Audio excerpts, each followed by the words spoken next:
నమస్తే పొలిటికల్ వ్యాస్కు స్వాగతం. మనతో పాటు నిఖిలేశ్వరానంద స్వామి గురు పరంపరలో భాగంగా నిఖిలేశ్వరానంద పేరు మీద నిఖిల్ చేతనా కేంద్ర పెట్టి సాధారణ ప్రజలకు దశమహా విద్యలను బోధిస్తూ ప్రజలకు కావాల్సినటువంటి ఆధ్యాత్మిక మార్గాన్ని సూచిస్తున్నటువంటి గురువు గారు అనిల్ జోషి గురువు గారు మనతో పాటు ఉన్నారు. ఎందుకు ఏమిటి అసలు ఈ ఆధ్యాత్మిక మార్గం ఎందుకు ఎంచుకోవాలి, రాజకీయ నాయకులకు ఒక రాజ్యాన్ని స్థాపించడానికి రాజులు ఉండేటువంటి వాళ్ళకి ఇవన్నీ అంశాలు తెలుసుకునేటువంటి ప్రయత్నం చేద్దాం. గురుగారికి నమస్కారం. నమస్కారం అండి. గురు బ్రహ్మ గురు విష్ణు గురు దేవ మహేశ్వర గురు సాక్షాత్ పరబ్రహ్మ తస్మై శ్రీ గురువే నమః. గురుజీ, ముందుగా మొత్తం ప్రపంచంలో దశమహావిద్యలు అనేటువంటివి కొంత మరుగున పడుతున్నటువంటి సందర్భంలో, అంటే ముఖ్యంగా దక్షిణాది ప్రాంతంలో అయితే దశమహావిద్యలు కనుమరుగుతున్నటువంటి సందర్భంలో మీరు దశమహావిద్యలను ఎంచుకొని ప్రజలకు బోధించాలని ఎందుకు అనుకున్నారు? సాధారణంగా నేను మొట్టమొదట 1982లో పరమపూజ్య సద్గురుదేవుల స్వామి నిఖిలేశ్వరానికి తన సన్యాస జీవితాన్ని సాధించిన తర్వాత జోధ్పూర్లో డాక్టర్ నారాయణ శ్రీమాలీజీగా దశమహావిద్యలు మంత్రతంత్ర యంత్ర విజ్ఞానాన్ని పత్రికను ఆరంభం చేసినారు. ఆ పత్రిక ఆరంభం చేసిన తర్వాత ఆ పత్రికను చదివిన తర్వాత నేను కడీకంటిగా చెప్పగలను కదా, 1982 వరకు కూడా మనం దశమహావిద్యల గురించి ఎక్కువగా సాహిత్యంలో వచ్చింది ఎక్కడా లేదు. ఈయన వచ్చిన తర్వాతనే దశమహావిద్యల గురించి బయటకు, ఎందుకంటే సిద్ధాశ్రమంలో ప్రవేశం పొందడానికి దశమహావిద్యలో 3 మహావిద్యలు సిద్ధి పొందిన వారికి మాత్రమే స్థలం ఉంది అని ఆయన మొత్తం అనౌన్స్ చేసినారు. ఆ తర్వాత దశమహావిద్యల గురించి చెప్పుకుంటూ వచ్చినారు. ఇప్పుడు జరుగుతున్న ప్రపంచాన్ని మనం చూస్తున్నది ఏంటంటే ప్రతి ఒక్కరూ దశమహావిద్యలపై మాట్లాడడం కానీ జరుగుతున్నారు. కానీ దశమహావిద్యలు మూర్తి రూపాలు కావు, విగ్రహాలు కావు. అవి మహావిద్య అనగా అభ్యసించినది, పూజించినది కాదు. కాబట్టి ఆ మహావిద్యను ఏ విధంగా అభ్యసించగలను అని చెప్పకుండా అందరూ మూర్తి పూజగా దాన్ని ఆరాధిస్తున్నారు. అది సరైన పద్ధతి కాదు. కాళీ, మహాకాళి, దక్షిణ కాళి కానీ మహాకాళిగా చెప్పబడింది. కాళి అనగా కాలజ్ఞానాన్ని ఇచ్చినది, తార అనగా ఖగోళ శాస్త్రం గురించి చెప్పినది, భువనేశ్వరి అనగా సివిల్ ఇంజనీరింగ్ గురించి చెప్పినది. ఇవన్నీ మహావిద్యలు. ధూమావతి అనగా గ్యాసెస్ కానీ పొల్యూషన్ మనకు వచ్చే గ్యాసెస్ విద్య గురించి చెప్పినది కానీ, మాతంగి అనగా తల్లి ఏ విధంగా అయితే అంగాలను పోషిస్తుందో ఆ విధంగా మన అంగాన్ని ఏ విధంగా పోషించాలో అని చెప్పినది. అదేవిధంగా బగలాముఖి స్తంభన విద్యగా చెప్పబడినది. కనుక ఈ విద్యలను విద్యగా అభ్యసించి మనం కనుక దాన్ని ముందర నడుస్తుంటే అది లోక కళ్యాణానికి పనికొస్తుంది. కానీ ఇప్పుడు జరుగుతున్న విధానం అంతా మంత్రజపం చేసి ఏదో సాధిస్తామని అనుకోవడం, తర్వాత దానితో అపహాస్ పాలవడం తప్ప మనం సరిగ్గా చెప్పేవాళ్ళు దానికి లేరు. కనుక ఆ మహావిద్యను విద్యగా అభ్యసించి విద్యగా చేస్తే అది లోక కళ్యాణానికి పనిచేస్తుంది. ఖాళీ అని అభ్యసించేవాడు కాళీ మహావిద్యను, కాలజ్ఞానాన్ని పొందడానికి కాళీ మహావిద్యను అభ్యసిస్తున్నారు. కాళీ మహావిద్యను ఏ విధంగా అభ్యసించాలి, దానికి కాలపురుష ఎందుకు మనం చూస్తుంటాం.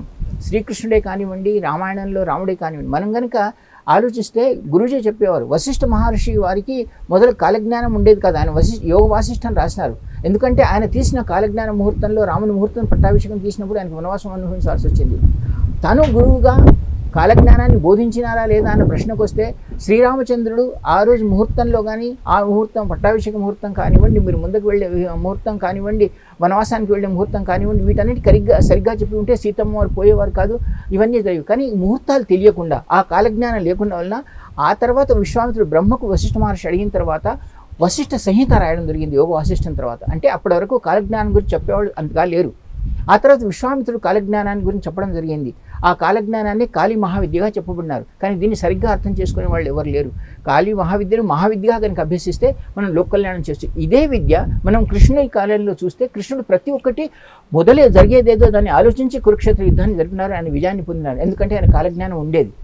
ఆ కాళీ కృష్ణుడి యొక్క చెల్లెలుగా వింధ్యావాసినిగా చెప్పబడే కాళికమ్మవారు మొదలు ఆయన ఆకాశంలో ఎగిరిపోయి ఏదైతే చెప్పిందో, నీకు చంపేవాడు వచ్చిన కంసుడికి చెప్పిందో, ఆమె మొదలే కాలజ్ఞానం చెప్పింది. ఆ కాలజ్ఞానం సాందీపని మహాముని నుంచి శ్రీకృష్ణుడు అనుభవించినారు. కాళీ విద్య శ్రీకృష్ణుడు ఉంది, కాలజ్ఞానం ఉంది. కనుక కృష్ణుడు ప్రతి ఒక్క కార్యం చేసే ముందు జరాసంధుడు ఎవరు, కురుక్షేత్ర యుద్ధంలో ఎవరిని ఏ విధంగా చెప్పాలి ఆయన మొదలే ఆలోచించి చెప్పగలిగినాడు. ఆ జ్ఞానం మనం ఇక్కడికి ఆలోచిస్తే లేదు. ఈవెన్ లక్ష్మణుడు కనుక పోయినప్పుడు మృత్సంజీవుని విద్య కోసం ఎవరిని అడిగాను, సుషేంద్రుడు చెప్పిన తర్వాత కానీ మృత్సంజీవుని గురించి పోలే. ఆ విధంగానే బంగారు జింక ఉండదని తెలిసిన తర్వాత కూడా సీతమ్మ వారు చెప్తే ఆయన బంగారు జింక వెంబడి పరిగెత్తున్నాడు. ఆ కాలజ్ఞానమే ఆయనకు ఉంటే, ఆ జ్ఞానమే ఆయనకు ఉంటే ఆయన బంగారు జింక వెంబడి వెళ్ళిపోయేవారు కాదు, రామాయణం అయ్యేది కాదు. కనుక ఈ జ్ఞానాన్ని ఇచ్చే విద్యను మహావిద్యగా చెప్పన్నారు. కనుక ఈ మహావిద్యని అభ్యసించే విధానం, దీన్ని సాధన చేసే విధానం, ఈ కాలజ్ఞానం పొందే విధానం విద్య రూపంలో తీసుకొని ఆ తర్వాత కాళీ రూపాన్ని మనం కనుక అభ్యసిస్తే సరిగ్గా ఉంటుంది. చాలామంది ఇప్పుడు మనం చూస్తున్నాం కాళీ అనగానే దున్నపోతులో మేకలో కోయడం అనేది జరుగుతోంది. కానీ మనం మన పూర్తి భారతదేశంలో మనం కానీ ఇంకెక్కడైనా ఆలోచిస్తే ఒక్క కాళీ సాధకుడు రామకృష్ణ పరమహంసగా చెప్పన్నాడు. ఆయన ఎక్కడ కూడా వామ మార్గం ఆలోచించినట్టు లేదు, ఎక్కడ మేకను కానీ నేను కోసిన. కానీ ప్రపంచ ప్రసిద్ధి శాంతి యశస్సు గలవాడు ఆయన ఒక్కడే శిష్యులు చేసిన ఆయనకు ప్రపంచ ప్రసిద్ధి. ఆయన కూడా ఎక్కడ కూడా పంచమకారాలు చేసినట్టు ఎక్కడ కూడా లేదు. కనుక ఆ విద్యను ఆ విధంగా పంచమకారాలతో చేసిన వాళ్ళు ఎవరు కూడా సిద్ధింపడలే, ఒకడు కూడా యశస్సు పొందినవాడు కాదు. ఎవరైతే వామ మార్గంలో ఈ విద్యలను అభ్యసిస్తున్నారో వాళ్ళు తన వరకు సంతోషాన్ని పొందగలరు, కానీ తన వంశావృద్ధి కానీ ఇతరులతో చేయడం కానీ చేయలేదు. తన సుఖాన్ని పొందడానికి వామ మార్గం ఆలోచించడం, అఘోర విద్యను ఆలోచించడం జరిగింది. కానీ దక్షిణ మార్గంలో తనతో పాటు వచ్చే తరానికి కూడా జ్ఞానం ఇవ్వగలిగే విద్యను మనం దశమహావిద్యలో చెప్పబడి ఉంది. అది ఋషులు ఆచరించిన విద్య. ఆ తర్వాత ఈ విద్యనే వామ మార్గంలో ఆచరించిన రాక్షసులు, పిశాచులు వీళ్ళంతా సిద్ధం చేసిన వాళ్ళు ఉన్నారు. వాళ్ళ మార్గంలో వస్తుంది. ఇప్పుడు రావణాసురుడు ఉన్నాడు, తను ఉన్నంత వరకు సుఖాన్ని అనుభవించాడు, తన తర్వాత మొత్తం సర్వం నాశనం అయిపోయింది. కనుక ఆలోచించి దక్షిణ మార్గంలో ఈ విద్యను ఎవరైతే అభ్యసిస్తారో, ఎవరైతే ఈ విద్యను చేస్తారో, దశమహావిద్యలు కూడా మంచి లోకలానికి ఉపయోగకరమైనవని గురూజీ మొట్టమొదటి తన మంత్రతంత్ర పత్రిక ద్వారా, ఇతర పుస్తకాల ద్వారా 150 పుస్తకాలు రాసినారు ఆయన వివిధ భాషల్లో. ఆ పుస్తకాల ద్వారా చెప్పినాను. నేను ఆయన యొక్క పుస్తకాలన్నింటినీ చదివి చాలా ఆయనతో ఇంప్రెస్ అయ్యి 1986లో 81లో మంత్రతంత్ర విజ్ఞాన పుస్తకం స్టార్ట్ అయింది. 82లో కలిసినాను. 86లో ఆయనతో దీక్ష తీసుకున్నాను. 96, 97, 98 మన హైదరాబాద్లోనే డాక్టర్ నారాయణ శ్రీమాలి గారితో 5-6 శిబిరాలు చేయించినాను. ఆ తర్వాత ఆయనకు అడిగినాను, ఇప్పుడు జరిగే ప్రపంచంలో ఏ సాధన చేయాలన్నా 2 రూమ్ల ఇళ్లలో పేదవాళ్ళు సాధన చేయలేరు. నాకు మొట్టమొదటి కాన్సెప్ట్ ఏంటంటే పేదవాళ్ళ దాకా ఈ విద్య పోవాలి, వాళ్ళు అనుభవించాలి, వాళ్ళు కూడా తన ఆ ఆనందాన్ని అనుభవించాలి, ఆ విద్య నేర్చుకోవాలి, ఆ విద్యతో వాళ్ళు కూడా కాలజ్ఞానాన్ని పొందాలి. సాధారణ ప్రజలకు ఒక అపోహ ఉంది, దశ మహావిద్యలు అంటే ఏదో ఒక భయంకరమైనటువంటి రూపాలు, భయంకరమైనటువంటి విద్యలు అనేటువంటి ఒక అపోహ మాత్రం ఉన్నది. అదే ఆ అపోహని తొలగించడానికి నేను ఈ మహావిద్యను చెప్తాను. మహావిద్య అభ్యసించున్నది. మహావిద్యను మనం మామూలుగా దక్షిణ మార్గంలో చేయవచ్చు. భార్య పిల్లలు ఉన్నవాళ్ళు కూడా ఈ మహావిద్యను ఆచరించవచ్చు. దాన్ని దక్షిణ వామ మార్గంలో పోయి మనం ఏ విధమైన భార్య కోయడమో, తాగడమో, మైథునం చేయడమో, పంచమకారాలు చేయడమో అలాంటిది లేదు. దానికనే ఒకసారి సమయం పట్టవచ్చు. కానీ దక్షిణ మార్గంలో చేసిన విద్య అది వచ్చే తరాల వరకు లోక కళ్యాణం చేయగలిగే శక్తి కలిగి ఉన్నది. కనుక దక్షిణ మార్గంలో చేసే ఈ విద్యను సరిగ్గా చెప్పడానికి ఎవరైతే ఇంట్లో ఈ సాధన చేయలేరో అలాంటి వాళ్లకు సాధన చేసే స్థలంగా ఈ నిఖిల్ చేతనా కేంద్రాన్ని స్థాపించబడింది. ఇక్కడ భారతదేశంలోని ఇంకా ఇతర దేశాల నుండి కూడా వస్తారు. సాధన చేసుకొని వెళ్ళడానికి నేను అనుకూలంగా గురువు గారి పర్మిషన్తో ఈ నిఖిల్ చేతనా కేంద్రాన్ని స్థాపించినాను. ఇక్కడ హోమం కానీ ఏదైనా కానీ ఇప్పటివరకు కూడా వామ మార్గంలో ఏది జరగలేదు, అన్ని దక్షిణ మార్గంలోనే జరుగుతాయి. మామూలుగా నువ్వులతోనే హవనం జరుగుతుంది. సాధన జపమాలతో సాధన చేస్తాం. ఏ జ్ఞానాన్నైనా దక్షిణ మార్గంలో చేసి గురు మార్గంలో, నా గురువు ఎప్పుడు కూడా వామ మార్గంలో ఇది చేయమని ఎక్కడా చెప్పలేదు. నేను కూడా ఆ వామ మార్గం ఆలోచించకుండా దక్షిణ మార్గంలోనే మహావిద్యగా చెప్తూ ఈ నిఖిల్ చేతనా కేంద్రం స్థాపన చేసినాను. ఇప్పుడు 22 ఏళ్ళు అయింది, 24 ఏళ్ళు అయింది, అది నడుస్తుంది. దక్షిణ మార్గమే శ్రేష్టమైనది. సాధన అంటే ఏమిటి? సాధన ఎందుకు చేయాలి? అసలు సాధన ఎందుకు చేయాలంటే మనం విద్యను ఎందుకు నేర్చుకోవాలి? ఇప్పుడు కాలజ్ఞానం అన్నది తెలుసుకోవాలంటే నాకు ముందు జరిగేది కనుక తెలిసి ఉంటే నేను తప్పుడు అడుగులు, ముందు జరిగేది చెడు జరుగుతుందంటే దాన్ని మొదలే రక్షణ పొందుతాను. కనుక ఆ జ్ఞానాన్ని, కాలజ్ఞానాన్ని కానివ్వండి, ఖగోళ శాస్త్రం లోపల జరిగే మార్పులు నేను మొదలే తెలుసుకున్నానంటే నేను దాన్ని రక్షించి నడవగలను. కనుక ఈ విద్య ద్వారా, ఈ విద్యను అభ్యసించిన వాళ్ళు కాలజ్ఞానాన్ని, ఖగోళ శాస్త్రాన్ని, స్తంభన విద్యను, తన శరీరాన్ని కాపాడుకోవడం ఎలా, కాయాకల్పం చేయడం ఎలా అన్నది మనకు మాతంగి మహావిద్య చెప్పగలుగుతుంది. అదేవిధంగా చిన్నమస్త అనే విద్య ఈ ప్రపంచంలో మనం కనుక నరసింహస్వామి వీళ్ళందరూ ఇస్తే వాళ్ళు విష్ణువు తన శరీరాన్ని, తన తలను నరికేంత వరకు, సింహం తల పట్టేంత వరకు హిరణ్యకశిపుని చంపలేకపోయింది. అసంభవ కార్యాలను సంభవం చేయడం కానీ మనం ఇతరత్ర ఏ మహావిద్యను చేసి ఆ చిన్నమస్త మహావిద్య ఏం చెప్తుందంటే నీ తలను నీవు నరికి మళ్ళీ అంటించగలిగే శక్తి, మళ్ళీ బతికించగలిగే శక్తి. పరశురాముడు తన తల్లిని రేణుకమ్మని చంపినాడు. అప్పుడు కానీ పూర్తి చిన్నమస్త మహావిద్య వల్ల ఆయన క్షత్రియులను 7 సార్లు పృథ్వీపైన లేకుండా చేసినాడు. కనుక ఈ చిన్నమస్త మహావిద్య లోపల ఏ దాన్ని నరికినా మళ్ళా బతికించగలిగే శక్తినే చిన్నమస్త మహావిద్య అన్నారు. ఆ విద్యను ఏ విధంగా అభ్యసించాలి, అక్కడ ఏమి రసాయనాలు చెప్పబడ్డాయి, ఏమి మన ఆయుర్వేదంగా ఏ విధంగా దాన్ని అంటించవచ్చు అనేది చిన్న మస్తా మహావిద్య. తలను చేతిని ఏదైనా నరికేసిందని మళ్ళీ అంటించగలిగే శక్తి చిన్న మస్తా మహావిద్యకు ఉన్నది. అదేవిధంగా మాతంగి మహావిద్య నీ శరీరాన్ని తల్లి ఏ విధంగా కాపాడుతుందో ఆ విధంగా కాపాడే విధానం మాతంగి మహావిద్యలో చెప్పబడింది. భువనేశ్వరి విద్య నువ్వు ఒక రాజరికాన్ని కానీ ఒక గోపురాన్ని కానీ ఏ విధంగా పరశురామ కల్ప సూత్రంలో చెప్పబడి ఉంది. మొట్టమొదటి నుంచి పూజ మన విగ్రహ పూజ ఎక్కడ ఆరాధన లేదు. మొట్టమొదటి ఆరంభం చేసిందే పరశురాముడు. పరశురామ కల్ప సూత్రంలో తాను చెప్తాడు విగ్రహం ఎందుకు పెట్టాలి, విగ్రహం పెట్టి ఎందుకు పూజించాలి.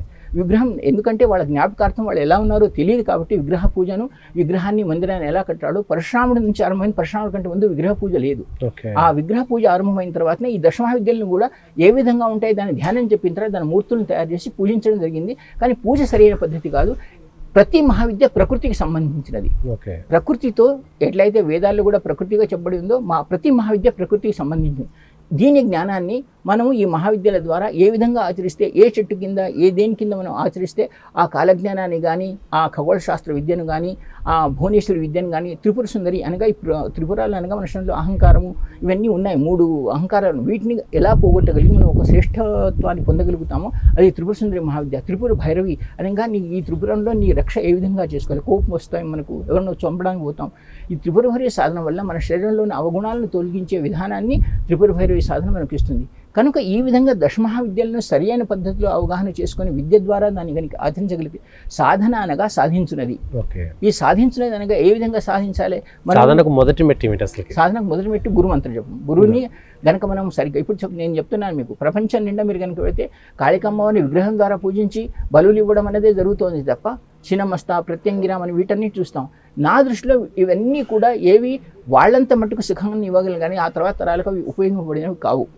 దాన్ని ఆ విధంగా ఆచరించకూడదు. దాన్ని కనుక సరియైన పద్ధతిలో ఆచరిస్తే వచ్చే తరాలకు ఏమైనా విద్యను చెప్పగలిగేది కనుక ఉంటే ఈ మహావిద్యను మహావిద్యగా చెప్పడం అనేది కనుక జరగగలిగితే అది శ్రేష్టమైన పని. ఆ పని నేను చేస్తున్నాను. ఇక్కడ మళ్ళీ చెప్తాను, ఇక్కడ వామ మార్గం అన్నది లేదు. దక్షిణ మార్గంలో విద్యను అభ్యసించే విధంగా చేసి కాళికమ్మని ఏ విధంగా సిద్ధింపజేసుకొని మనం వచ్చే కాలాన్ని కానీ వచ్చే ఖగోళ శాస్త్రంలో జరిగే పరివర్తనను కానివ్వండి, లేకుంటే భువనేశ్వరి వల్ల మనం జరిగే ఇప్పుడు ఈరోజు మనం చూస్తాం అప్పుడు ఒకటే ఇళ్ళు ఉండేవి, ఇప్పుడు ఫ్లాట్స్గా తయారైనాయి. ఫ్లాట్స్లో ఏం వాస్తు ఉంటుంది, అప్పుడు భువనాన్ని ఏ విధంగా కట్టాలి.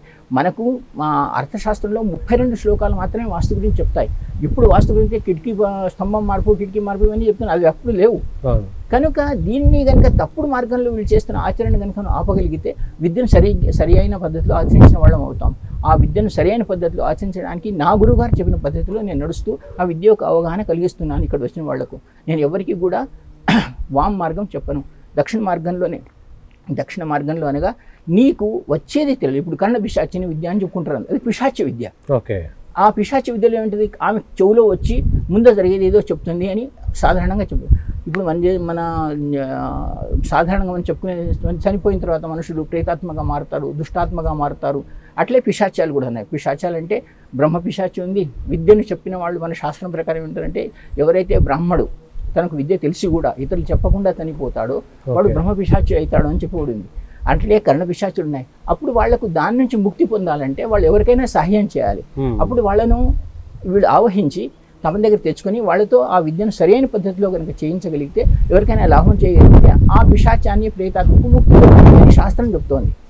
దీన్ని నా దృష్టిలో చూసిన వాళ్ళల్లో కూడా ఎంతమంది చేసిన వాళ్ళు ఉన్నారో కర్ణ పిశాచి వాళ్ళు పిశాచ వర్క్గా తయారవుతారు. 3 సంవత్సరాల ముందర జరిగేది 3 సంవత్సరాల వెనుక జరిగింది మాత్రమే చెప్పగలుగుతారు, కానీ తర్వాత చెప్పలేరు, మిగతావన్నీ అబద్ధాలు.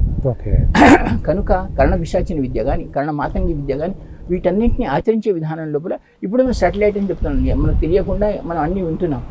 ఈ విద్యను కర్ణ పిశాచి అనేది ఒక శాటిలైటే అనుకోండి.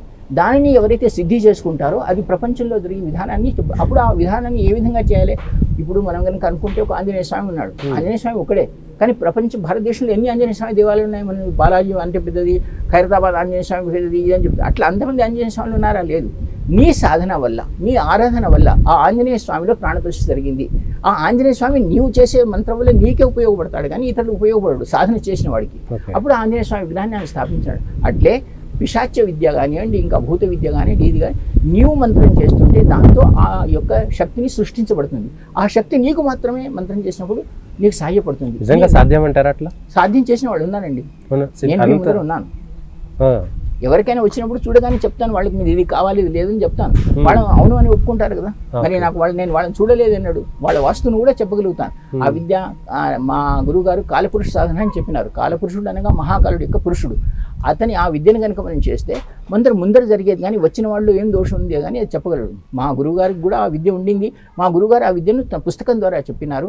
ఆ విద్యను మనం ఎదుటివాడి దగ్గర, నేను ఇంత పెద్ద ఆశ్రమం నడపాలంటే నేను ఒక మామూలు సాధారణమైన వ్యక్తిని, ఇది నడుస్తుంది అంటే నేను ఏమైనా నేను చెప్పగలుగుతాను కాబట్టి నడుస్తుంది. ఈ విద్యలు ఉన్నాయి. కాలపురుష సాధన కానీ కర్ణ పిశాచిని నేను చేసి వదిలేసినాను. ఎందుకంటే అది మనకు దేవుడి పూజను చేయనివ్వడు, పిశాచప్రదంగా ఉంటుంది కాబట్టి ఆ విద్యను నేను చేయను. కాబట్టి కాలపురుష సాధన కానీ కాళీ సాధన కానీ ఇవి ముందర జరిగేవి కానీ వెనుక జరిగేవి కానీ చెప్పగలుగుతాయి. కానీ అర్థం ఉండి విశ్వాసం ఉన్న వాడికే చెప్పాలి. విశ్వాసం లేని వాడికి చెప్పడంలో అర్థం లేదు. ఎందుకంటే తర్క వాదాల మీద ఈ విద్య గురించి వాడికి అవగాహన ఉండదు. మనం వాడి గురించి తెలుసు కాబట్టి మనం వాడిని ముందరే వాదించవచ్చు, వాడితో చేయాలా లేదా అని. కనుక ఈ విద్య ఎందుకు అవసరం అంటే మనకు ముందు జరిగే విషయాలు మనం తెలుసుకుంటే మనం వాడిని కాపాడగలుగుతాం. ఏదైనా వచ్చే దుర్ఘటన ఉంటే వాటితో కాపాడగలుగుతాం, సంఘటనను కాపాడగలుగుతాం. కాబట్టి ఆ విద్యను అభ్యసించడం, ఆ విద్యను అవగాహన చేసుకోవడం, ఆ విద్యను సరిగ్గా అర్థం చేసుకొని మనం ఎదుటి వాడిని సహాయపడగలుగుతాం. కాబట్టి ఈ విద్యలు ఉన్నాయి. దీన్ని మహావిద్యలు, ఇవి అదృశ్య శక్తులుగా చెప్పబడ్డాయి. ఈ అదృశ్య శక్తులను ఏ విధంగా మనం మన కంట్రోల్లో తెచ్చుకొని మనం దాంతో పనులు చేసుకుంటాం అనేది మా గురువు గారు చెప్పిన విధానంలో సాధారణంగా మీరంటేనేమో నిఖిలేశ్వరానంద స్వామి గురు పరంపరలో భాగంగా వరుసగా గురువులు ఉన్నారు. ఒక సాధారణ వ్యక్తికి నిజమైన గురువు దొరకాలంటే ఇప్పుడు అలభ్యం. చాలా మందికి ఎవరో చెప్తారు నేను గురువు అంటారు, డబ్బులు తీసుకుంటారు, ఇంకేదో జరిగిపోతున్నది. చాలా మంది అట్లాంటి సంఘటనలు ఎదురవుతున్నాయి. అసలు నిజమైన గురువు దగ్గరికి పోవడం ఎట్లా ఒక సాధారణ వ్యక్తి? ఒక మాట చెప్తానండి, ఇది ఇప్పుడే కాదు. నిజమైన గురువు తన నిజమైన శిష్యుని ఎంచుకుంటాడు, వాడికి తిరిగే అవసరం లేదు. ఇప్పుడున్న జరిగే పద్ధతుల్లో ఏదంటే గురువుని శిష్యుడు ఎంచుకోడు, శిష్యుడు గురువు. పైసలు ఉన్నవాడి దగ్గర గురువు శిష్యుడు, అది సరైన పద్ధతి కాదు.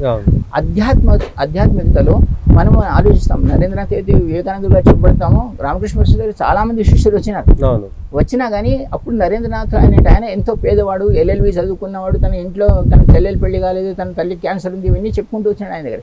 తన రామకృష్ణ పరమహంస దగ్గర పోయింది ఎందుకని అంటే తన తల్లి క్యాన్సర్ పోగొట్టమని, తనకు జాబ్ రావాలని, తన చెల్లెలు పెళ్లి కావాలని. కానీ రామకృష్ణ పరమహంస గుర్తుపెట్టినాడు ఏంటంటే విద్యలో ఉన్న టాలెంట్. ఆయన మొట్టమొదటి ఏం కండిషన్ పెట్టినాడు, నీ కోరిక నెరవేరుస్తాను కానీ నాకు మాట ఇవ్వాలి. ఏంటన్నాడు, నువ్వు సన్యాసి కావాలంటాడు.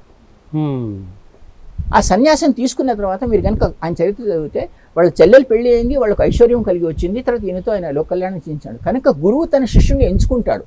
గురువు శిష్యుని వెతుక్కుంటూ పోతాడు తన శిష్యుడు ఎక్కడ అనేది. మా గురువు గారు కూడా అనేవారు, 25 జన్మల నుండి మిమ్మల్ని వెతుక్కుంటూ ఒక్కొక్కటి నా దగ్గర తీసుకొని వచ్చి నేను ఈ పరిక్రమ చేస్తున్నాను. కనుక యోగ్యుడైన గురువు యోగ్యుని శిష్యుని ఎంచుకుంటాడు. ఈరోజు జరిగే ప్రపంచంలో డబ్బుల పరంగా కానీ నేను చెప్తానని నీ పని చేస్తానని చెప్పడం కానీ నా దృష్టిలో సరి అయినవి కావు.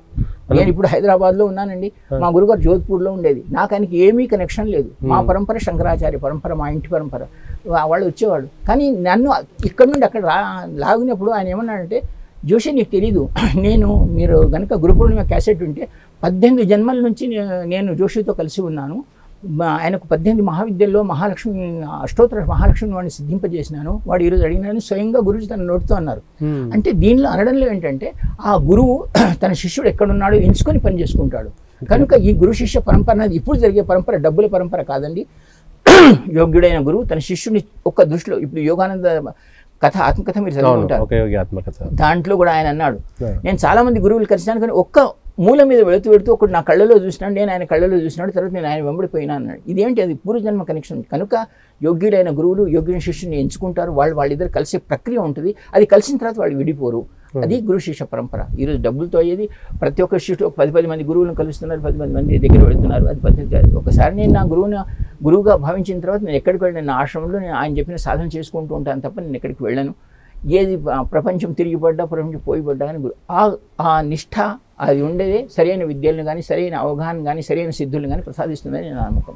కానీ గతంలో కాళీదాసుకి కాళీదేవి అక్షర జ్ఞానం చేసిందని, లేదంటే రామకృష్ణ పరమహంస వారికి శారదాదేవి ప్రత్యక్ష సాక్షాత్కారం అయిందనేటువంటిది, అట్లా కొన్ని చరిత్రలో చూడగలుగుతాం. కానీ ఇప్పుడున్నటువంటి సందర్భాల్లో నిజంగా ఒక దేవత ప్రత్యక్షం అవడం అనేటువంటిది సాధ్యమవుతుందంటారా? నా జీవితంలో మీరు ఇంతకుముందు ఇంటర్వ్యూ విన్నారో లేదో కానీ నేను నా గురువును కలిసిన మొట్టమొదటి ఘట్టం చెప్తాను.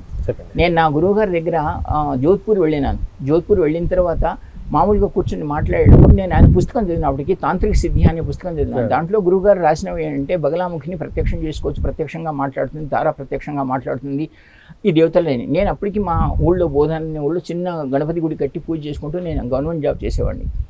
అయితే నాకు ఆయన పుస్తకం చదివిన తర్వాత కుతూహలం ఏర్పడింది. మొదటి నుంచి కొద్దిగా ఆధ్యాత్మంలో మా అమ్మ నాన్న ఉండడం బట్టి ఉంటే నేను ఆయన దగ్గరికి కలవడానికి వెళ్ళాను. వెళ్ళిన తర్వాత ఆయన దగ్గర కూర్చుని నేను అడిగింది ఏంటంటే, గురుగారు మీరు పుస్తకాలు ఇలా రాసినారు, ఈ కలియుగంలో దేవతలు ప్రత్యక్షం అవుతారా అని అడిగినాను ఆయనతో.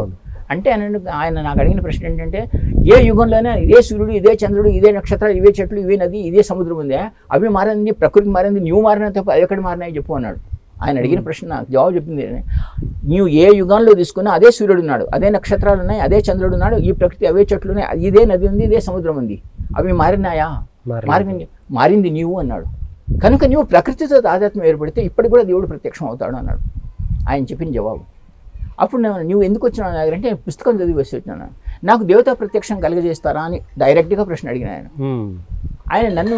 నేను చాలామంది వేరే గురువులతో అడిగినప్పుడు, ఏమరా ఈ కలియుగంలో గురువులు దేవతలు ప్రత్యక్షం అవుతారా, ఎట్లా మాట్లాడతావు, ఇలా అన్నవాళ్ళు చాలామంది నా చేతిలో పోయినారు. కానీ ఆయన నేను అడిగినప్పుడు నేను దేవత ప్రత్యక్షం చేసుకుంటాను గురించి అంటే, ఏ దేవతను ప్రత్యక్షం చేసుకుంటావు అన్నాడు తప్ప నువ్వు చేసుకుంటావా చేసుకోవని అడగలేదు. సాధ్యం కాదు అవుతుంది అని ఏమీ అనలేదు. డైరెక్ట్గా ఏ దేవతను చూడదలుచుకున్నావు. నేను అప్పుడు అన్నది ఆయన ఏంటంటే, అయ్యా నేను మా ఊళ్ళో చిన్న గణపతి గుడి కట్టినాను, శ్రీ గణేశాన్ని అంటారు, నేను గణపతి దేవుడిని చూడదలుచుకున్నాను అన్నాడు. అంటే నువ్వు ఇక్కడ ఎన్ని రోజులు ఉంటావు అన్నాడు. గురు దీక్ష తీసుకుంటే నేను నీకు నీ దేవతా దర్శనం ఇప్పిస్తాను అన్నాడు. నాకు అప్పటికి మా ఇంట్లో శంకరాచార్య పరంపర, నేను దేవుడిని ఏ పరంపరలో ఉన్నవాళ్ళు అది వేరే తీసుకోవాలో లేదో తెలియదు నాకు. నేను ఒక్క కండిషన్ అని పెట్టినాను, మీరు కనుక గణపతి దర్శనం ఇప్పిస్తానంటే నేను ఇప్పుడు దీక్ష తీసుకుంటాను అన్నాను. గురువుగారికే కండిషన్ పెట్టారు. నువ్వు దీక్ష తీసుకో అన్నారు. రెండో రోజు పొద్దున దీక్ష తీసుకున్నాను. తీసుకున్న తర్వాత ఆయన ఏమన్నారంటే, నువ్వు 3 రోజులు ఈ జోధ్పూర్ ఆశ్రమంలో నేను ఒక మంత్రం చెప్తాను, నిలబడాలి, ఒక చేతిలో దీపం ఇస్తారు, ఆ దీపం ఒక చేతిలో పెట్టుకొని రెండో దీపంలో మాల పెట్టుకోవాలి, నేను చెప్పిన మంత్ర జపాన్ని నువ్వు చేయాలి అన్నాడు. మళ్ళీ ఒక ప్రశ్న అడిగాను, గణపతి ప్రత్యక్షం అవుతాడా అండి అన్నాడు. అదే కుతూహలం. మళ్ళీ నువ్వు చెయ్యి తర్వాత చెప్తా అన్నాడు. అప్పుడు ఆయన దగ్గర కింద ప్రెస్ ఉండేది, జోధ్పూర్ తన ఆశ్రమంలో పైన సాధన స్థలం ఉండేది, సాధన రూమ్ ఉండేది, చాలామంది సాధన చేసేవాడు. నేను ఆ రూమ్లో వెళ్ళి నన్ను నిలబడి అక్కడ గురుజీది ఒక పెద్ద ఫ్లెక్సీ లాగా ఫోటో ఉండేది స్వామి నిఖిలేశ్వరాన్ని. దాని ముందు నాకు జపం చేయమని చెప్పినారు. ఒక చేతిలో దీపం పట్టుకున్నాను, ఇంకో చేతిలో జపమాల. కానీ గంట సేపటికి నా చేతులు లాగడం మొదలెట్టింది. అది ఆయనకు తెలుసు నా లాగుతుందని. ఆ ఋషుల దగ్గర ఉండే కట్టెని నా చేతి కింద పెట్టేసేసి దాని మీద చేతిని ఆనించేసినారు. మొదటి రోజు నేను జపం చేసే వరకు 16 గంటలు పట్టింది. 16 గంటలు అలా నేను కంటిన్యూస్ కాళ్ళు చేతులు వణుకుతున్నాయి. అయినా 16 గంటలు పూర్తి చేసినాను. రెండవ రోజు 12 గంటల్లో పూర్తి చేసినాను. మూడో రోజు 10 గంటలు. ఇంకా ఒక అరగంటలో జపం పూర్తి అవుతుంది అనగా గురుజీ వెనకాల వచ్చినారు. వచ్చి ఊరికి నా దగ్గర చూసి తలుపుతున్నారు, జపం అవుతుందా అని. అయిపోయింది, ఇంకో మాల అయితే నా జపం అయిపోతుంది అన్న దృక్పథంతో మాట్లాడాను. అయితే నా వెనుక ఉన్న వాళ్ళందరినీ రూమ్ నుంచి ఖాళీ చేయించేసి తాను రూమ్ పెట్టేసేసి తను వెళ్ళిపోయినారు. వెళ్ళిపోయిన తర్వాత నేను అక్కడ జపం చేస్తూ చివరి మాల ఇంకా నా జపం అయిపోతుంది అని అంటున్నాను. ఇంకా 10 మణులు మాత్రమే ఉన్నాయి. ఒక్కటేసారి ఆ రూమ్లో పెద్ద వెలుగు ఏర్పడింది. నా కళ్ళు చెదిరిపోయినాయి. ఏం బల్బ్ ఏమైనా వెలుగు వచ్చిందా అని చూసినాను, ఏం వెలుగు లేదు. అది ఆ వెలుగు వచ్చేసరికి నా మాల కదులుతలేదు. ఆ వెలుగును చూస్తున్నాను, ఎక్కడి నుంచి వచ్చిందని దీంట్లో ఆ వెలుగు సామాన్యంగా గణపతి ఆకారంలో మారిపోయింది. నాకు ఆనందానికి హద్దులు లేవు అప్పటికే. కానీ ఆయన ఏ కోశాన్ని జపం పూర్తి చేయకుండా మాల వదలకూడదు అన్నారు. నేను ఒక్కొక్క మాల, ఏ మాలనైతే 5 నిమిషాలు పూర్తి చేశానో ఆ మాలను అప్పుడు పూర్తి అవ్వడానికి 10 నిమిషాలు పట్టింది. ఒక మాల ఒక మణి కదులుతలేదు. ఆయన కదులుతున్న ఆ గణపతి ఆకారం ఏందో లేదో కొద్దిసేపటి తర్వాత నా చేతిలో దీపం కింద పెట్టేసి ఆ గణపతి ఆకారం నా చేతిలో లడ్డు పెట్టింది. ఇది నా ప్రత్యక్షం. ఇంతకుముందు కూడా చెప్పినాను, చాలాసార్లు కూడా చెప్పినాను. ఆ తర్వాత నేను ఒక 5 నిమిషాల్లో అది ఇంకా ఆకారం మారిపోయింది. నా చేతిలో లడ్డు ఉంది. అంతలో వెనుక నుండి గురువు గారు వచ్చినారు. నేను ఆయన కాళ్ళ మీద నా జీవితంలో 700సేపు ఏడ్చినాను. అంటే ఇప్పటికీ ఈ సాధనలు ఉన్నాయా అని చాలాసేపు ఆయనతో ఇది బాగా చేసినాను. కానీ అది అయిన తర్వాత ఆయన నాకు చెప్పేసేసి నీ కోరిక రెండోసారి వచ్చేసినాను. ఇంకా తర్వాత నాకు ఆయనకు ఏర్పడే తాదాత్మ్యం, నేను బ్రాహ్మణుడుగా గవర్నమెంట్ జాబ్ చేస్తున్నాను, కానీ సాధన పట్ల నాకు ఎక్కువగా ఆకర్షణ కలిగింది. సాధన చేస్తూ అడవుల్లో ఆయన ఎక్కడ చెప్తే ఏ సాధన ప్రతి నెల మంత్రజ్ఞాన పత్రిక తీసుకోవాలి, సాధనకు వెళ్ళాలి. ఇంకా ఇంట్లో మా అమ్మ నాన్న తిట్టడం మొదలెట్టినారు. సాధన ద్వారా కలియుగంలో సాధన బతుకుతావు ఎట్లా, నీ పిల్లల్ని పోషిస్తావు ఎట్లా, నీ భార్యను పోషిస్తావు ఎట్లా, ఇవన్నీ అయినా నాది ఆ సాధన పట్ల పోలేదు. ఆ తర్వాత ఆయన 10 సంవత్సరాలు నాకు పరీక్ష అంటే ఇంతంత పరీక్ష కాదు, అంటే రూపాయికి కూడా నేను చాలా బాధపడాల్సి వచ్చింది. దగ్గర ఉన్న వాళ్ళు బంధువులు వీళ్ళంతా దూరం అవ్వడం మొదలెట్టినారు, వీడు ఎక్కడ పైసలు అడుగుతాడో అని. ఇంతటి పరిస్థితి ఏర్పడింది. చివరికి 3 జూన్ 1993 నాకు బాగా జ్ఞాపకం ఉంది. 93 పోయి ఇంకా చెప్పుకునే పరిస్థితులు లేకుండా పోయి ఆయన ఢిల్లీ ఆశ్రమంలో ఉన్నారు. ఏమైంది జోషి ఇటు వచ్చినామన్నారు. గురుజీ ఒక మాట చెప్తాను, ఈ జీవితంలో అయితే మీకు అర్పణం చేసినాను, ఏ గురువు దగ్గరికి వెళ్ళాను, ఎక్కడ పోను, అయితే నన్ను సామర్థ్యవంతుడు శిష్యుడిగా అయినా మీరు నన్ను చేయండి, లేకపోతే ఇంతటితో ఇంకా నా జీవితం చాలిస్తాను, నాకు ఇంకా దీక్ష చనిపోతాను, నాకు ఏమి అక్కర్లేదు అన్న పరిస్థితులు పోయినాను నేను. అంటే ఓర్చుకోలేకపోయినాను, నా దగ్గర డబ్బులు లేవు, సంసారం, అందరూ ఎగతాళి చేయడం. ఆయన దగ్గర పోయినప్పుడు నేను డిప్యూటీ కలెక్టర్ అవుతాను, పరీక్ష రాసినప్పుడు పరీక్ష రాసి ప్రిలిమ్స్ పాస్ అయినా, రెండో దానికి ఏదో SC ST వాళ్ళది అది రిజర్వేషన్ రాగానే ఆ పరీక్ష క్యాన్సిల్ అయిపోయింది, అది అట్లయిపోయింది. ఆయన చేస్తానాడు, అది కాలేదు. అంటే ఎన్ని అవమానాలు అనుభవించాలో, ఎంత అనుభవించాలో అవన్నీ అనుభవించినాను. 3 జూన్ 1993 రోజు ఆ రోజు పిలిచేసి నన్ను చూసి నవ్వి నా వీపు మీద తట్టి నీ బట్టలు విప్పేసే అన్నారు మొత్తం. ఆయన ఆ రోజు తన కాలి గూటితో ఏం దీక్ష ఇచ్చినారో తెలియదండి. ఆ దీక్ష ఇచ్చిన తర్వాత నేను మళ్ళీ తిరిగి చూడలేదు. నాకు ధనం కానీ, యశస్సు కానీ, కీర్తి కానీ, ఇది కానీ ఆయనలో అంత శక్తి ఉన్నదని ఆ రోజు చెప్పేసి ఒకటే మాట అన్నారు, जोशी నువ్వు నా పరీక్ష स्वामी निखिलेश्वरानंद की परीक्षा में पास होना मामूली बात नहीं है जोशी, तू परीक्षा में पास हुआ, तुझे पलट के देखने की कोई ज़रूरत नहीं అని. ఆ రోజు నుంచి ఈ రోజు వరకు వెనక మళ్ళీ చూడలేదండి. ఇది జరుగుతోంది. ఆ యొక్క యోగ్యుడైన గురువు అని నేను ఎందుకంటే అతనికైనా సమర్పితమై మనం ఉంటే, ఆయన సమర్పణ పట్ల ఏ విధంగా అయితే ఒక భార్య తాళి కట్టిన తర్వాత ఇతనే నా భర్త అని మంచి చెడ్డలో నిలబడుతుందో, ఆమె జీవితం అంటే యశస్సు, అట్లే ఒక శిష్యుడు తన గురువు పట్ల కనుక ఆ సామర్థ్యంతో, ఆ సమర్పణతో ఉంటే నేను ప్రపంచంలో సాధించింది లేదని చెప్పగలుగుతాను. నేను ఉదాహరణ.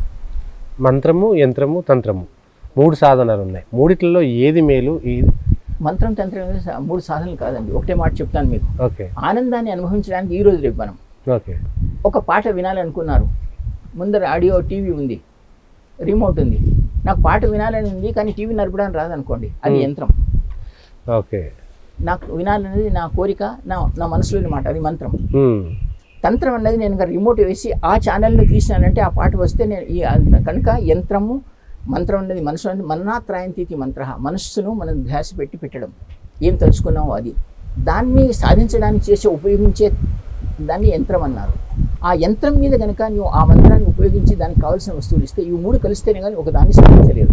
ఈ 3 కూడా జీవితంలో ఉంటేనే ఒక వస్తువుని. మంత్రం, తంత్రం, యంత్రం 3 కాదు. తన్నాత్రాయంతే, తన అంటే సరస్సు, మన అంటే మనస్సు, యంత్రం అనగా బయటకు ఉండే స్థానం. మీరు బయటకు వెళ్ళాలంటే ఈ రోజు మనం స్కూటర్ కావాలి, అది యంత్రం. ఓకే. చేరాలంటే మీరు ఎక్కడికి కావాలి, మీ శరీరం వెళుతుంది దాని మీద, మనసులో ధ్యేయం ఉంది, అక్కడికి వెళ్ళాలని. ఈ 3 కలిస్తే కానీ మనం లక్ష్యాన్ని చేరలేము. ఆ విధంగానే ఈ మంత్రం, తంత్రం, యంత్రం అన్నది 3 ఒక కలయిక. ఈ 3ంటిని పెట్టుకుని మనం చేస్తేనే ఒక దేవతాశ్రయాన్ని, ఒక లక్ష్యాన్ని కానీ సాధించగలం. ఇది వేరు కావు. ఓకే. మరి హోమం ఎందుకు చేయాల్సి వస్తుంది? హోమం ఎందుకు చేయాల్సి వస్తుంది అంటే ఆ దేవతలకు తృప్తిపరచడానికి. మనం కనుక దేవతలను ఎవరైతే దేవతను ఆ వాతావరణాన్ని చాలా శుద్ధీకరణ చేయడానికి మనం హోమాన్ని చేస్తాం. సాధారణంగా మంచి నెయ్యితో కానీ దీంతో చేయడానికి వాతావరణం. మనం ఇంట్లో ఉన్నాం, ఇంట్లో అంతా మామూలుగా ఏదో మన వస్తువులు పడి ఉంటాయి, మనం మంచో చెడ్డో ఉంటాయి కనుక ఇంట్లో ఆ దేవుడు, మనం ఏదైనా చిన్న ఇంట్లో మినిస్టర్ ఎవడో వస్తున్నాడంటే ఎంత శుభ్రపరిచి కానీ వాడిని రావడానికి ఎంత చేస్తాం. దేవుడైతే వాళ్ళకంటే గొప్పవాడు కదా, మరి దేంట్లో ఎంత శుద్ధిగా ఉంచాలి. కనుక ఇంట్లో ఆ శుద్ధిని మనం నిర్మాణం చేయలేం. కాబట్టి మొట్టమొదటి మనం చేసే ఋషి పరంపర కనుక వస్తే అందరు ఋషులు కూడా వాళ్ళకి ఎన్ని సిద్ధులున్నా వాళ్ళు అడవుల్లోనే ఉన్నారు, అడవుల్లోనే హోమం చేసినారు. అది వాతావరణాన్ని శుద్ధి చేస్తే కానీ ఆ వాతావరణ శుద్ధికి ఆ దేవతలను ఆహ్వానం చేసి మనం చేయడానికి హోమం చేయాలి. వాతావరణ శుద్ధితో దేవతలు అక్కడికి వస్తారు. ఆ దేవతల శుద్ధీకరణకు హోమం అవసరం. ఓకే. హోమం ద్వారా అంటే ఇప్పుడున్నటువంటి పరిస్థితుల్లో, రాజకీయ పరిస్థితుల్లో కానీ సాధారణ పరిస్థితుల్లో ప్రతి ఒక్కరికి ఏదో ఒక హోమం చేయడం, నాకు ఇది బాగాలేదు పలానా హోమం చేయండి, నాకు ఇది బాగాలేదు పలానా హోమం చేయండి, నీ జాతక చక్రం ప్రకారము లేదంటే నీ నామ నక్షత్రం ప్రకారము ఏదో ఒక దాని ప్రకారము హోమం చేయండి. ఆ హోమం చేయడం వల్ల మీ గత జన్మలో చేసిన పాపాలు లేకపోతే మీ ప్రారంధ కర్మలు అన్నీ తగ్గిపోయేటువంటి అవకాశం ఉంది అనేటువంటి ఒక మాట చెప్తారు జ్యోతిష్ శాస్త్రం ప్రకారం. నిజంగా హోమం వల్ల అది సాధ్యమయ్యేటువంటి మాట అంటారా? అది చేసే వాడిపైన ఆధారపడి ఉందండి, ఆ దేవతను బట్టి ఆధారపడింది. దేవత గనక అతనికి సిద్ధి అయి ఉంటే, ఇప్పుడు మనం చూస్తాం కొందరు గణపతిని ఆరాధన చేసి గణపతిని, కొందరు దుర్గాదేవిని, కొందరు ప్రత్యంగిరిని, కొందరు ఈ విధంగా. నాకు గనక ఫలానా మినిస్టర్ తెలుసు అని అంటే ఆ మినిస్టర్ దగ్గర వెళితే నా పని అవుతుంది. కానీ ఇంకో మినిస్టర్ తెలవాలని లేదు. దేవతలు ఒక్కొక్క పోర్ట్ఫోలియో గల దేవతలు. సంకటాలు పోవాలంటే గణపతిని ఆరాధించాలి, కాల అజ్ఞానాన్ని కానీ భయాన్ని పోగొట్టాలంటే కాళికమ్మని ఆరాధించాలి. మనం రాజరికం పొందాలంటే విజయదుర్గను రాజశ్యామలను ఆరాధించాలి. ఈ విధంగా పోర్ట్ఫోలియోలు కలిగిన దేవతలను ఆ దేవతలు ఆరాధించి ఆ దేవతలు ప్రసన్నం చేసుకుంటే ఆ పనులు అవుతాయి అనేది ఒక నమ్మకం. ఎందుకంటే ఆ దేవతల్లో ఆ శక్తి ఉందని వాళ్ళకున్న అవసరం. ఆ దేవతలను ఆ విధంగా చేయగలిగే శక్తి గలవాడు. ఆ దేవతలను ఇప్పుడు నేనున్నాను, మీతో మాట్లాడుతున్నాను, సరే మీరు ఇదే కనుక ఇంకెంతో దూరంలో ఉంటే నేను ఏదో వేరే పరికరమో హోమో వాడుతున్నాను. ఆ విధంగానే ఒక మంత్రం సాధించడానికి 1,00,000 జపం చేయమంటారు. 1,00,000 జపం అంటే నువ్వు 1,00,000 సార్లు అరిస్తే కానీ ఆ దేవతకు వినపడదు అని అర్థం. ఆ 1,00,000 సార్లు నువ్వు జపించిన తర్వాత వింతోడి ఆ దేవత వింటే నీ పని అవుతుంది. కనుక ఒక మంత్రానికి ఒక లిమిట్ పెడతారు 1,00,000. తర్వాత హోమం చేయమంటారు. ఆ హోమం చేయడం అర్థం ఏంటంటే ఆ వాతావరణాన్ని శుద్ధి చేసి పెట్టు, ఆ దేవత నీ దగ్గరికి వస్తుంది అని. ఆ శుద్ధి అయిన స్థలంలో దేవత రావడానికి హోమం చేయడం, దశాంశ హోమం చేస్తారు. ఆ తర్వాత దశాంశ తర్పణం, స్థలాన్ని బాగు చేయడం, ఆ తర్వాత దశాంశ అన్నదానం ఇది చేసి దాన్ని తృప్తిపరచడం. కనుక వాతావరణాన్ని శుద్ధి చేసుకుని దేవతను ఆహ్వానించడానికి హోమం చేయనది, మంత్రమేమో అతను పిలిచినది.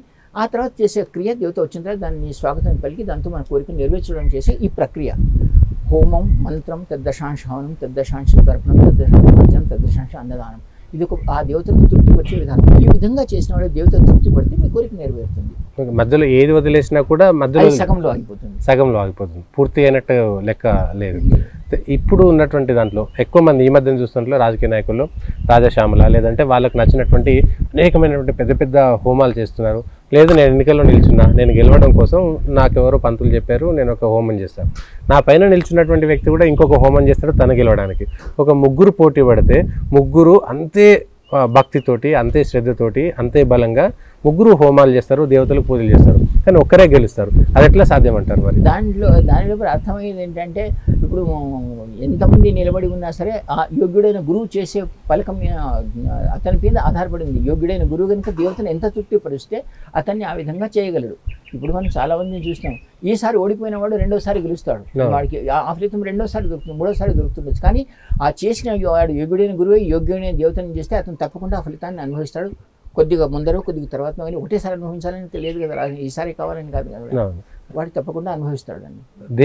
దేవతలు అనేటువంటి విషయాలు మనం చూస్తాం. రాక్షసులైనటువంటి రావణాసురుడు, హిరణ్యకశిపుడు, ఇంకెవరో రాక్షసులు కూడా వాళ్ళు తపస్సు చేస్తే, వాళ్ళు జపం చేస్తే దేవతలు ప్రత్యక్షం అవడం అనేటువంటిది ఎంతవరకు సమంజసం అంటారు? ఎట్లా దాన్ని ఒప్పుకోవచ్చు? నేను ఒక మాట చెప్తాను. మన దగ్గరలో ఒక కేటగిరీ ఒక విధానం ఉంది. ఈ రోజు చెప్తాను, ఈ రోజు మట్టిగా నువ్వు పరీక్ష బాగా చదివినావు, ఐఏఎస్ రాస్తున్నావు, నువ్వు పరీక్ష రాసిన తర్వాత నీ పేపర్ సరి అయింది కనుకైతే అతను పాస్ చేయాల్సిందే. నువ్వు ఈ జాతి వాడువో, నువ్వు బ్రాహ్మణుడు, రాక్షసుడు, నిన్ను ఫెయిల్ చేస్తాను అనను. నీ పరీక్ష యొక్క ఇది రిజల్ట్, నేను పరీక్ష జవాబులు సరిగ్గా రాసినాను, నీకు ఆ రిజల్ట్ ఇవ్వాల్సిందే.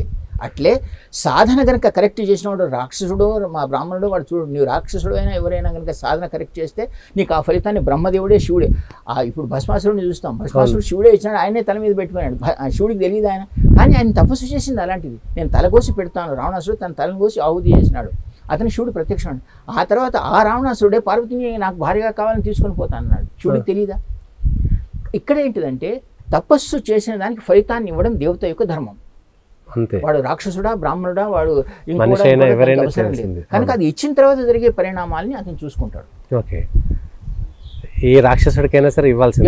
ఎవరికైనా నువ్వు చేసిన తపస్సును అనుసరించి చేసినావు అంటే దాని ఫలితాన్ని ఇవ్వాల్సిందే, ఆ దేవుడికి ప్రత్యక్షంగా రావాల్సిందే. వాడు రాక్షసుడే కానీ, అది కుక్కనే కానీ, ఆ తపస్సు అలాంటిది కనుక అయితే వాళ్ళకి ఆ ఫలితాన్ని ఇవ్వాల్సిందే.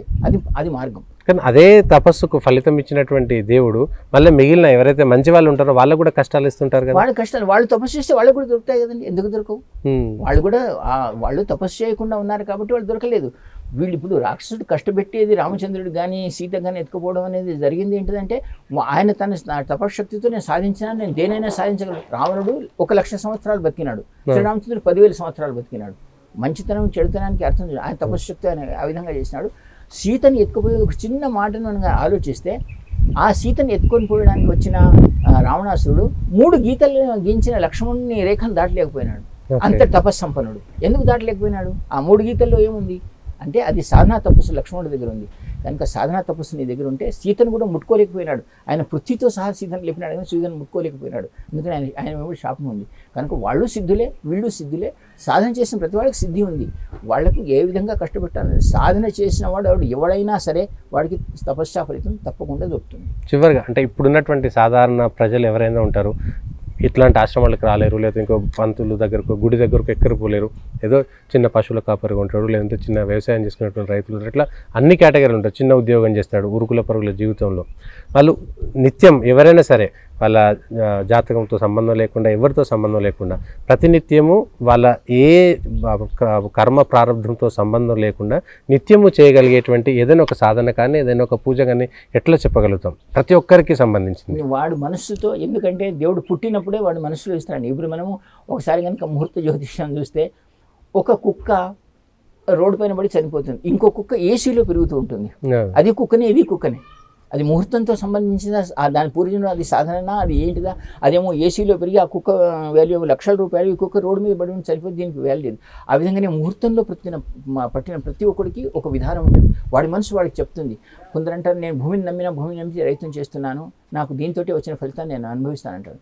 కొందరు ఈరోజు మనం చూస్తాం, ప్రతి రైతు పొద్దున్న సాయంత్రం దాకా కష్టపడి ఒక బండి అమ్ముకునేవాడు రాత్రి చూస్తే 100 రూపాయలు 200 రూపాయలు వస్తాయి. మన ఈ మార్కెటింగ్ చేసేవాడు, ట్రేడ్ చేసేవాడు ఒక క్షణం లోపల 1,00,000 రూపాయలు సంపాదించాడు. మరి వాడికి వీడికి తేడా ఏంటి? వాడు కష్టపడ్డాడు. ఇది సాధన ద్వారా వాడు సాధించిన విధంగా. రావణాసురుడు మంగార్లంకలో ఉన్నాడు, అదే శ్రీరామచంద్రుడు వనవాసం అనుభవించాడు, అడవుల్లో పూరి గుడిసెలో ఉన్నాడు ఆయన ఆ రాముడే రావణాసురుని చంపినాడు. కనుక ఇవన్నీ కూడా సాధనకు సంబంధించి ఎవరెవరు వాళ్ళ సుఖాలను అనుభవించి వాళ్ళు చేసే విధానాలను బట్టి అనుభవం ఉంది తప్ప వాళ్ళకి లేదు. ఎందుకంటే గురూజీ చాలా రకంగా ఒక్కొక్కసారి చెప్పేవాడు. ఒక్కోసారి జోషి నిజమైన గృహస్థుడే సరైన తపస్సుడే. మన దగ్గర ధర్మార్థ కామ మోక్షాలు ఉన్నాయి.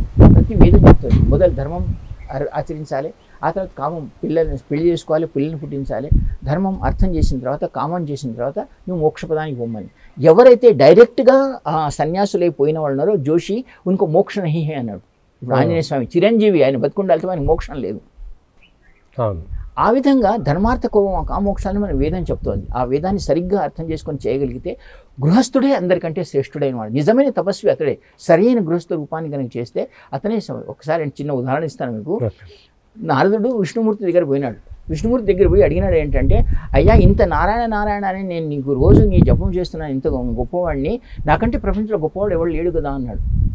అయితే విష్ణుమూర్తి అంటాడు కదా, నీకంటే గొప్పవాళ్ళు ఉన్నారయ్యా అన్నాడు. ఎవడంటే భూమి మీద ఒక ఆయన నూనె గానుగు తింపేవాడు ఉన్నాడు, వాడి దగ్గర పోవాడు చాలా గొప్పవాడు, నీకంటే గొప్పవాడు. ఏమయ్యా నాకు గానుగవాడితో కలుపుతావు ఏమిటి? గానుగవాడు నాకంటే గొప్పవాడు ఎట్లా అంటాడు. నేను అంటున్నాను కదా గొప్పవాడిని, నీకంటే గొప్పవాడిని అంటున్నాను. అయితే ఇంకా నారదునికి మనసు కలిగి ఆ గానుగవాడు ఇంటికి పోతాడు. పోయి పొద్దున్న నుంచి కూర్చొని చేస్తే వాడు ఏం చేస్తాడు? పొద్దున్న లేచి వస్తాడు, స్నానం కింద చేసుకొని నారాయణ నమస్కారం అంటాడు. పోయి గానుగ తిప్పుకొని మధ్యాహ్నం వస్తాడు, భోజనం ముందు కూర్చుంటాడు, నారాయణ అంటాడు, భోజనం చేస్తాడు. మళ్ళీ రాత్రి గానుగ తిప్పి నారాయణ అని పడుకుంటాడు. రాత్రి ఏమైనా సాధన చేస్తాడు, నారదుడు చూస్తాడు పొద్దున్న సాయంత్రం దాకా. వాడు ఏం సాధన? నారాయణ అన్నాడు, నమస్కారం చేసినాడు, పడుకున్నాడు. ఇంకా కోపం వచ్చి నారదుడు విష్ణుమూర్తి దగ్గర పోయి, వాడిని తపస్సు చేస్తున్నాడా, వాడు ఏం చేస్తున్నాడు? గానుగ తిప్పి నారాయణ 3 సార్లు అంటే వాడు నాకంటే గొప్పవాడు అంటున్నావు, నీకేమైనా ఎట్లా విష్ణుమూర్తి నీకేమైనా ఉందా అని అంటాడు. నారదా నేను ఒక చిన్న మాట చెప్తాను నీకు. ఏమిటంటే, నేను ఒక గిన్నెలో నూనె ఇస్తాను నీకు, ఆ నూనె చుక్క పడకుండా నువ్వు ఒక్కసారి నువ్వు ఎట్లాగైనా తిరుగుతావు కదా, పూర్తి పృథ్వీ తిరిగేసుకొని రా, ఆ చుక్క మాత్రం కింద పడవద్దు అన్నాడు. అంటే దాంట్లో ఏముందండి ఇప్పుడు, అయితే నేను నీకు వాడికంటే గొప్పవాడు అని చెప్తాను అంటాడు. నూనె తన చేతిలో గిన్నెలో నూనె పెట్టుకొని ఆ నూనెను చూసుకుంటూ మొత్తం పృథ్వీ అంతా తిరుగుకొని విష్ణుమూర్తి, అయ్యా చూసినా ఒక్క చుక్క కూడా పడలేదు అంటాడు. నారాయణ ఎన్నిసార్లు అన్నావు అంటాడు. ఎక్కడ చస్తా అంటే అన్న నూనె పడకుండా చూడడంలో సరిపోయిందన్న. అంటే వాడు ఆ గానుగ తిప్పుతూ కనీసం 3 సార్లనే నారాయణ నువ్వు అది కూడా అనలేదు కదా, కనుక వాడు గొప్పవాడు అంటాడు. గృహస్థుడే గొప్పవాడు, వీడు సన్యాసులు కానీ వీళ్ళు కానీ గొప్పవాడు కాదు అని చిన్న ఉదాహరణ చెప్తారు. కనుక గృహస్థుడు తన సరి అయిన ఆచరణ చేసుకుంటే వాడు ఈ తపస్సులు సన్యాసుల కంటే కూడా గొప్పవాడుగా చెప్పబడతారు. ఓకే, ధన్యవాదాలు గురుగారు. ఇది ఒక గృహస్థుడుగా ఉంటూ మంచి గృహస్థుడుగా ఉండి ప్రతినిత్యము దైవ సంభాషణ చేస్తూ దైవాన్ని స్మరిస్తూ ఉంటే అంతకంటే గొప్ప సాధకుడు ఇంకెవరూ లేరనేటువంటిది గురుగారు చెప్తున్నటువంటి మాట.